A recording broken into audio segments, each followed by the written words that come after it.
Well, on Friday, we saw many teams either end their season or punch their ticket into the Final Four and the semifinals here on Saturday for six-man football. Oglesby taking on Oakwood at Rocket Field with a trip to state on the line. The Tigers coming in with an 11-2 record on the season, riding an 11-game win streak. Their only losses coming at the beginning of the season. Oakwood, though, up at the half, and they would punch another touchdown in right here to start things off in the third quarter. The Tigers needing every bit of juice they can get to crawl out of this almost 20-point deficit. Kyler Fawcett finding some space to help out. Look at those blocks around him. No one's stopping Kyler. He gets on the board for Oglesby. The Tigers able to get the ball back after their kickoff. And we're at Rocket Field, so why don't we launch this one? Some new momentum as Alex Castillo goes deep to Holden Goff. He makes the catch and is in for a touchdown, needing another big stop here on fourth down. Here comes Kaysen Campbell, who's going to get at the QB. Down he goes for the big sack. The Tigers take over on downs. Just minutes to go now. The rain really starting to come down. Kyler to Alex Castillo once again, and they'll pick up a huge first down.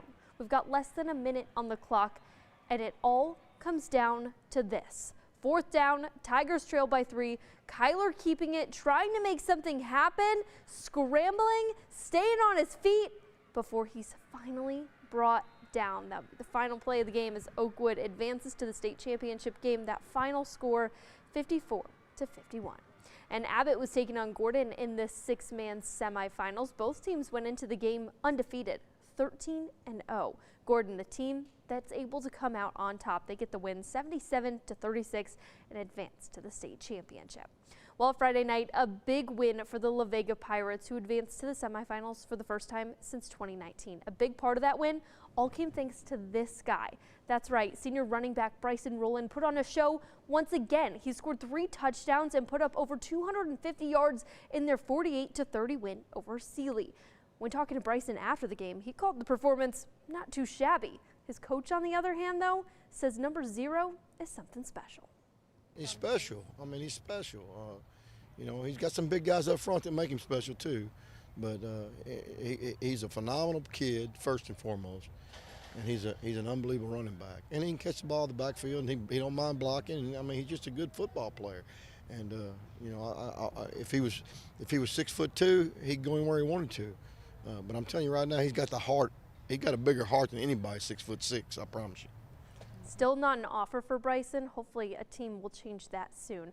Bryson hoping to help his team keep the momentum going when they take on Wimberley on Friday next week. That game is set for 7 in the evening. Now, how about this? The Crusaders advance once again. UMHB hands Linfield their second loss of the season with a 28-18 road win and advance to the 4th round of the D3 playoffs. And a rematch of the SEC title game going on at Mercedes-Benz in Atlanta. The Bulldogs, the only team to beat Texas this season, and they beat them for the second time with a 22-19 win in overtime. This is Georgia's second SEC title in 3 years. Now over to the Big 12 championship game. Arizona State dominates Iowa State 45-19. The college football playoff selection show airs at 11 in the morning on Sunday. We'll see which teams crack the top 12. That's it for sports. Stick around. We'll be right back.